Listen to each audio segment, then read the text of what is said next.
Students, आज आपको गृह विज्ञान विषय में गृह विज्ञान के सबसे महत्वपूर्ण टॉपिक, सबसे पहले अध्याय के बारे में बताया जाएगा। टॉपिक है गृह विज्ञान के तत्व व क्षेत्र। इसको बहुत ध्यान से सुनिए। इस वर्ष जब आपके एग्जामिनेशन होंगे उनमें सबसे पहला अध्याय गृह विज्ञान विषय आप पढ़ रहे हैं, उसमें से कौन कौन सी चीजें सबसे महत्वपूर्ण है, सबसे पहला अध्याय विषय क्या है, क्या क्षेत्र है, उसके बारे में आज आपको पढ़ाया जाएगा। वर्तमान समय में शिक्षा के प्रत्येक स्तर पर प्रायः सभी महिला विद्यालयों में गृह विज्ञान बहुत ही पॉपुलर विषय है। बहुत विषय पुराना नहीं है, ये विषय 20वीं शताब्दी में ही इजाद हुआ। सच है कि शिक्षा के क्षेत्र में गृह विज्ञान सबसे लोकप्रिय विषय के रूप में जाना जाता है, परंतु सामान्य व्यक्तियों को इसके बारे में सिर्फ इतनी ही जानकारी होती है कि गृह विज्ञान, खाना बना लिया और गृह विज्ञान विषय पूरा हो गया। लेकिन इससे अलग बच्चों, जो लोग गृह विज्ञान विषय की पढ़ाई करते हैं, स्पेशली जब हम 8th से 9th में आते हैं, उस समय बच्चों के बीच में जब पढ़ाई शुरू होती है और 8th तक हम जिस तरह से कैरिकुलम में बटा हुआ पाठ्यक्रम पढ़ते हैं, 9th में आने पर वो बहुत बड़ा और विस्तृत हो जाता है, एक पूरा का पूरा विषय बन जाता है। विषय के रूप में जैसे ही आप इसमें अपने कदम रखेंगे, बहुत सारी चीजों का सामना करना पड़ता है। क्या है विषय? तो आज हम आपको उन्हीं चीजों के बारे में बताते हैं कि गृह विज्ञान विषय है क्या। गृह विज्ञान विषय को पढ़ते समय क्या स्वरूप है, इसके क्या क्षेत्र हैं, गृह विज्ञान विषय को पढ़ेंगे तो उसका उद्देश्य क्या है, और उससे भी ज्यादा महत्वपूर्ण कि उसका महत्व क्या है, हमें उससे फायदा क्या होने वाला है। गृह विज्ञान विषय में रुचि रखने वाले प्रत्येक व्यक्ति को इन सभी बातों को जानना बहुत आवश्यक है। मुख्य रूप से वो छात्राएं जो गृह विज्ञान विषय को अपने जीवन में करियर के तौर पर लेना चाहती हैं, उनको इन सारे तथ्यों का पूर्ण और व्यवस्थित अध्ययन अति आवश्यक है। चलिए आज हम शुरू करते हैं चैप्टर में। पहली चीजें कि हमने गृह विज्ञान विषय लिया है तो गृह विज्ञान का अर्थ क्या है, और जब हम किसी चीज के अर्थ को जानते हैं तो उसे समराइज कर लेते हैं, छोटे फॉर्म में ले आते हैं, और उस चीज को हम कहते हैं परिभाषा। किसी भी विषय या शास्त्र का ज्ञान प्राप्त करने के लिए उस विषय या ज्ञान की समुचित परिभाषाएं निर्धारित कर लेने से हमें उस चीज की, उस अध्ययन की सीमाएं निश्चित हो जाती हैं। गृह विज्ञान, जैसा कि नाम से ही आपको पता चलता है, उसका शाब्दिक अर्थ अगर 2 हिस्सों में तोड़ें तो गृह मतलब घर या परिवार, और विज्ञान का मतलब है व्यवस्थित अध्ययन। अतः अगर हम सामान्य शब्दों में कहें तो गृह विज्ञान वो व्यवस्थित अध्ययन है जो गृह अर्थात घर परिवार से संबंधित है। अब हम परिभाषाओं पे आते हैं और हम यहाँ 2 महत्वपूर्ण परिभाषाएं आपको बताएंगे। एक है गृह अर्थशास्त्री एलन रिचर्ड्स के शब्दों में, वो कहते हैं कि गृह विज्ञान व्यक्ति विशेष तथा परिवारों के कल्याण, घर परिवारों की उन्नति व जीवन मूल्यों के संरक्षण तथा घरेलू जीवन के महत्व से संबंधित है। अब आप कहेंगे कि ये तो 2 लाइन की बात हो गई और गृह विज्ञान विषय तो बहुत बड़ा है। अब यहाँ देखने की बात यह है कि उन्होंने 2 लाइनों में ही गृह विज्ञान को किस तरह से परिभाषित किया है। यानी कि घर परिवार के जितने भी पक्ष हैं, यानी परिवार के सभी सदस्य अपनी विभिन्न आवश्यकताओं की पूर्ति तथा सुख सुविधा के लिए अपनी योग्यता अनुसार अच्छे ढंग से रहने का प्रयास करते हैं। जीविकोपार्जन यानी पैसे कमाने के लिए कौन कौन से संसाधनों का प्रयोग करें, उनको अपने रहन सहन को ऊंचा करने के लिए, उसके साथ मनोरंजन, शिक्षा, स्वास्थ्य और सामाजिक सांस्कृतिक जीवन का केंद्र घर परिवार ही होता है। गृह विज्ञान घर परिवार के इन सभी पक्षों का पूर्ण अध्ययन करता है, इसीलिए ये विस्तृत रूप से गृह विज्ञान कहलाता है। अच्छा बच्चों, गृह विज्ञान विषय के बारे में जहां हम इतनी बातें कर रहे हैं, क्या आप जानते हैं कि इसका प्रादुर्भाव कैसे हुआ, कहां से हुआ? हमारे देश में तो सारे ही लोग काम करते हैं, घर के काम तो सभी के लिए बहुत महत्वपूर्ण है, और आजकल तो लॉकडाउन हुआ है। उस वक्त में घर की औरतें नहीं, घर के सारे लोग गृह विज्ञान से ही जुड़ गए हैं। लेकिन इसकी जो मुख्य स्थापना थी वो संयुक्त राज्य अमेरिका में हुई 20वीं सदी में, और वहां इसको जब सबसे पहला नाम दिया गया तो चूंकि वो घर की चीजों को बजट के कंडीशंस पर ही निर्धारित करते थे कि घर का आय व्यय कैसा हो, घर के छोटे छोटे काम कैसे हो, छोटे छोटे ही नहीं घर के बड़े बड़े काम भी कैसे हो। जब उन्होंने इसे पढ़ाया तो उसके लिए उन्होंने अमेरिकन होम इकोनॉमिक्स एसोसिएशन का गठन किया। लेकिन कुछ वक्त बाद लोगों को ये लगा कि चूंकि यहाँ इकोनॉमिक्स शब्द का यूज हुआ है और इकोनॉमिक्स अपने आप में एक व्यवस्थित विज्ञान है, इसलिए उसकी भ्रामक या भ्रांतिपूर्ण चीजों को हटाकर इस विषय का नाम गृह विज्ञान के रूप में रख दिया गया। गृह विज्ञान डोमेस्टिक साइंस के रूप में होम क्राफ्ट, होम साइंस या हाउस होल्ड आर्ट के नाम से जाना जाने लगा। अब अगर हम आज की वर्तमान परिस्थितियों का अध्ययन करें, उनको देखते हुए गृह विज्ञान की कोई परिभाषा देना चाहें या हम उसे कुछ आसान शब्दों में बांटें, तो वो होगी कि गृह विज्ञान एक सामाजिक विज्ञान है जो घर परिवार से संबंधित हमारी सारी आवश्यकताओं एवं योजनाओं का व्यवस्थित अध्ययन करता है और परिवार की सुख सुविधाओं में वृद्धि करने के लिए सैद्धांतिक और व्यावहारिक दोनों ही प्रकार का ज्ञान प्रदान करता है। निष्कर्ष रूप में कहें तो गृह विज्ञान के अंतर्गत हम उस कला को सीखते हैं जो परिवार को वैज्ञानिक ढंग से योजनाबद्ध रूप से चलाने के लिए अति आवश्यक है। साथ ही हम उन सब समस्त उपायों का भी अध्ययन करते हैं जिसके द्वारा पारिवारिक जीवन की दैनिक समस्याओं का वैज्ञानिक समाधान किया जा सकता है। व्यवहारिक उपयोगिताओं वाला विज्ञान गृह विज्ञान कहलाता है।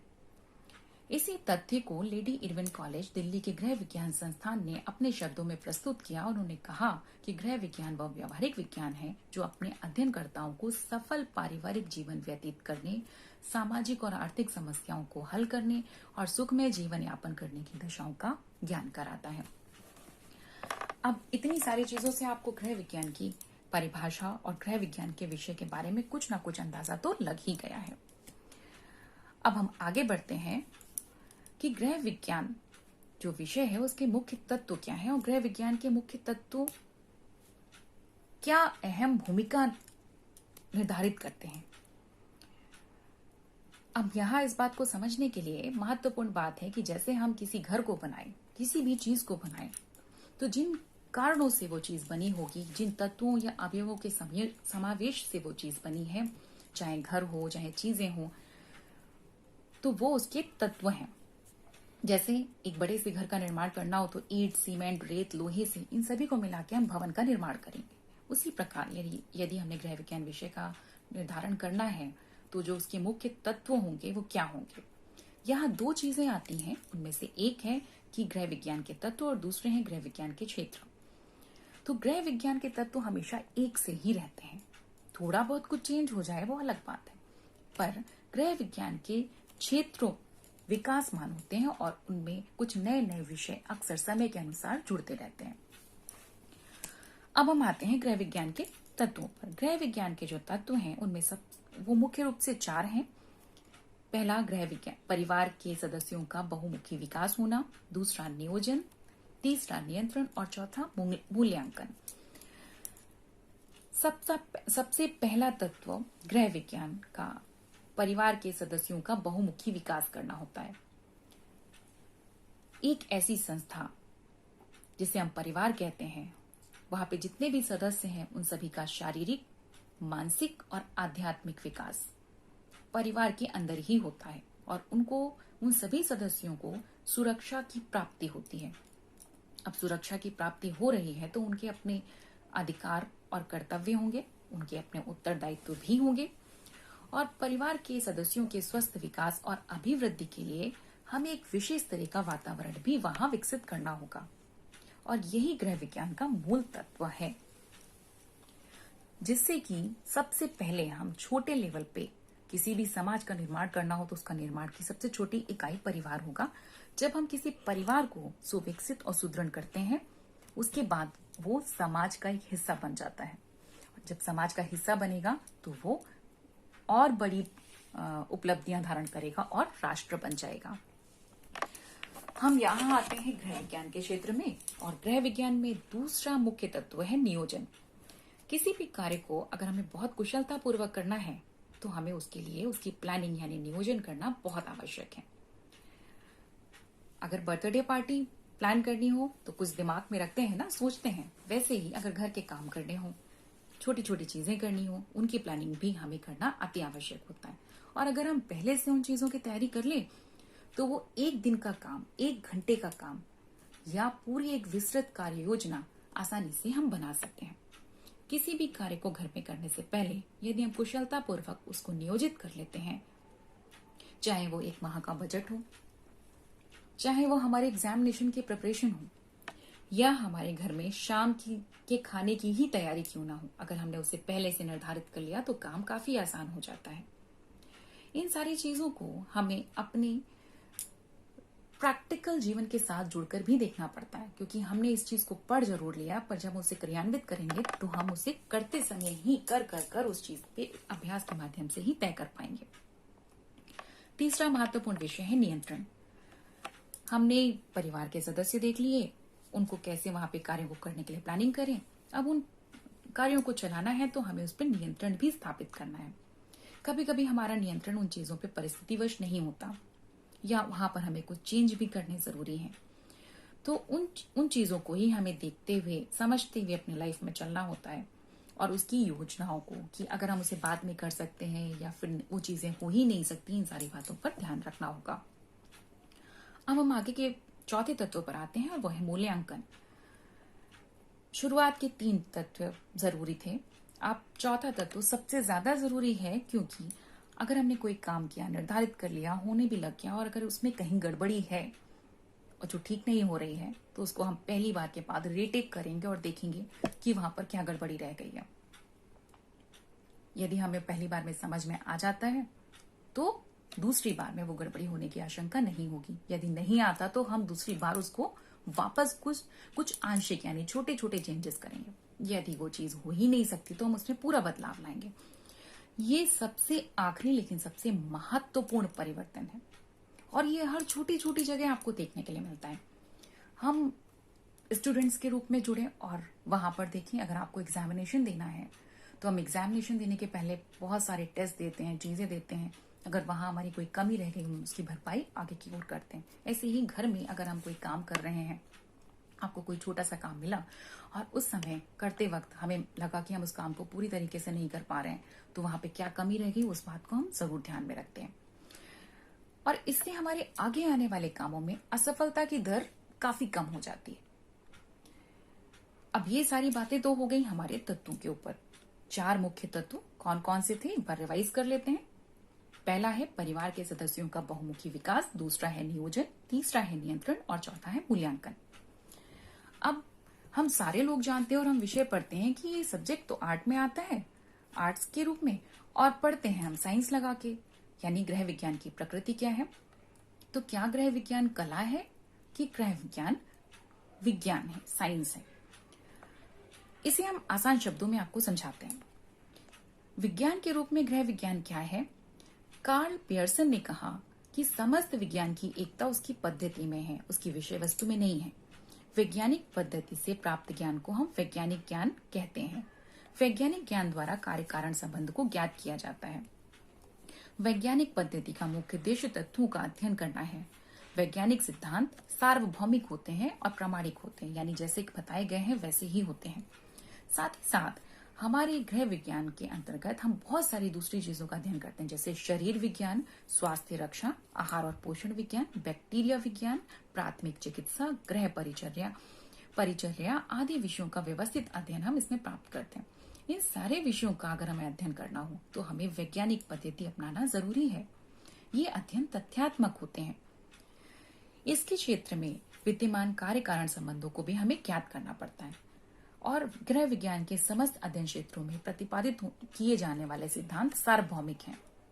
जैसे कि एक उदाहरण से हम समझें कि शारीरिक स्वास्थ्य के लिए संतुलित आहार की आवश्यकता तथा विभिन्न बैक्टीरिया द्वारा संक्रामक रोगों के फैलने का सिद्धांत एक सार्वभौमिक सिद्धांत है। सार्वभौमिक होने के साथ साथ प्रामाणिक भी है। इसी कारण हम बच्चों को टीके लगवाते हैं और संक्रामक रोगों से बचाते हैं।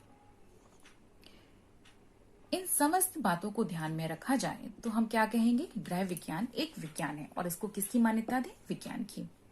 अब दूसरा तथ्य आता है कि गृह विज्ञान सिर्फ विज्ञान ही नहीं है, कला भी है। तो अब हम दूसरे तथ्यों में देखेंगे कि कला से मुख्य आशय क्या है। किसी चीज का निर्माण करना, उसमें सुंदरता का बोध कराना, अपनी कल्पनाशीलता, अपनी विचारशीलता, सौंदर्य बोध के साथ डालना, वो कला हो गया। अब हम गृह प्रबंध कर रहे हैं तो वो गृह कला का एक विशेष हिस्सा है। और जब हम देखेंगे हम घर को सजा रहे हैं तो उसमें अलग अलग सिद्धांत, कार्य विधियां, कला के मूलभूत सिद्धांतों का प्रयोग करते हैं। जैसे कि अगर हमें अपने ड्राइंग रूम को सजाना है, घर के कई सारे भागों को सजाना है, तो वो क्या हुआ, कला का पक्ष है।